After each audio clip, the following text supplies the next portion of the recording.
Song is a new sci-fi drama that is now streaming on Apple TV Plus. It came out a few days ago. The film was written and directed by Benjamin Cleary, and I think this is his feature directorial debut.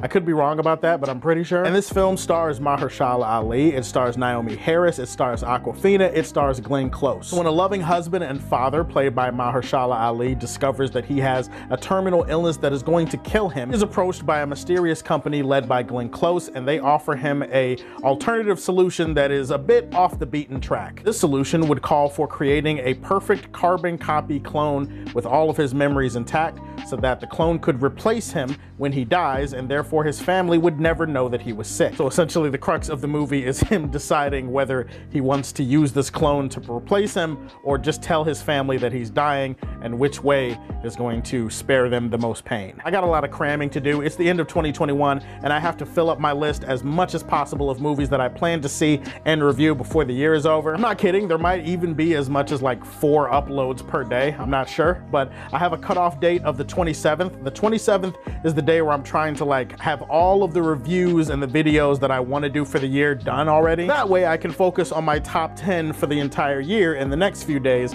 and I can have that video out right before New Year's or whatever. So I'm in a mad dash to the finish line here, and so I want to thank you guys for tuning in and be patient with me. There are a lot of videos that are in the queue that are being edited at rapid speed and are going to be put out to you guys. For anybody whining about the Spider-Man No Way Home spoiler review, yeah, it's coming, it's done. I pushed it a few extra days because I wanted to give people more time to watch the movie. Apparently it's controversial to wait a week after a big movie comes out to put out a spoiler review, but I don't know, go figure. Beyond even the existential crisis thesis of the entire movie, even putting all of that aside, this is a damn good looking movie. In fact, I'd venture to say that this is like one of the best looking movies of 2021 that most people are not gonna see, and it kind of breaks my heart because this is god tier production design in this movie. This is a movie that takes place in the future, but not so far in the future that it feels like a world that is separate from ours. Like it feels like it's so advanced and so far ahead of where we are now that you feel like the technology and the way of living is just not practical. No, that's not the case at all. There are so many ways the technology is applied in this movie and so many cool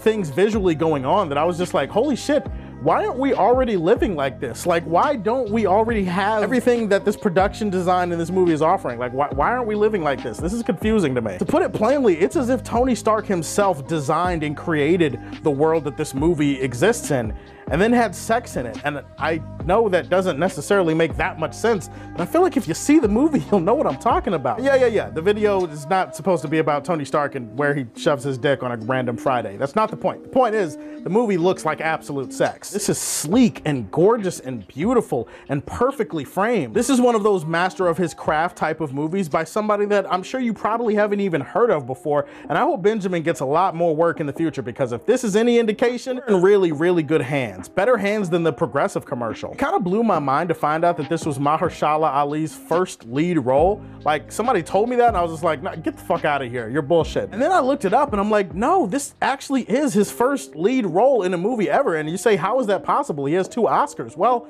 he has 2 Oscars for supporting roles, but he's never actually led a movie until now. And it's like, how the fuck did this happen? Really excited to see Mahershala Ali and what he's gonna do for Blade in the MCU, but definitely you guys should pay attention to films like this because he brings his A game in this movie as well. There's an understated subtlety to his performance, and the best part of his performance is he has to capture 2 different emotions from 2 different but similar people. There's a beauty in the duality of the performances that I really appreciated. Naomi Harris is not in the movie as much as you would think. She plays Mahershala Ali's wife. She's great in the movie too. She has her own emotional baggage that she's dealing with. And even though I can't look at Glenn Close without thinking about Cruella DeVille, I thought she was great too. Awkwafina, solid work here, even though I'm generally not usually a fan of Awkwafina. This is a pretty simple but poignant story with a lot of emotion that is invested and put into it, into the characters, because you have people in this movie that are struggling with their own existence, and that's always an interesting thing for human beings to struggle with, especially in a sci-fi movie. Don't think that the movie reached the emotional heights and the emotional depths that it was trying to get you for. Like, there are some parts of this movie that unfortunately fall a little bit flat for me emotionally. The movie definitely gets marks for trying everything, but I will say that the film's pacing is a little bit uneven. Character work and the character focus is not nearly as developed and not nearly as balanced as you would want it to be. I needed to feel a little bit more, and I feel like they could have gone further in some spots with that, and they didn't. Feels like the movie has more to say, and it feels like it has more to do for some of the other characters in the film, but for whatever reason, it just decides, nah, fuck it, we're just not gonna develop that. So there are some threads in this movie, narratively speaking, that are left hanging a little bit, and it's a shame because the movie's like, what, 2 hours long, and you feel like it actually should have been a little bit longer. But then at the same time, because of how uneven the pacing is, it actually feels like it's a little bit too long. So it's just one of those weirdly paced movies. It doesn't become the home run that I think it's trying to be, and that's really a shame because almost everything else about the film is incredibly well made. I really liked Swan Song. I think it's one of the better looking films of 2021, and I'm gonna leave this one in the Silver Age for Man of Steel. Please like and subscribe to the Superfan Show, and if you like what you see,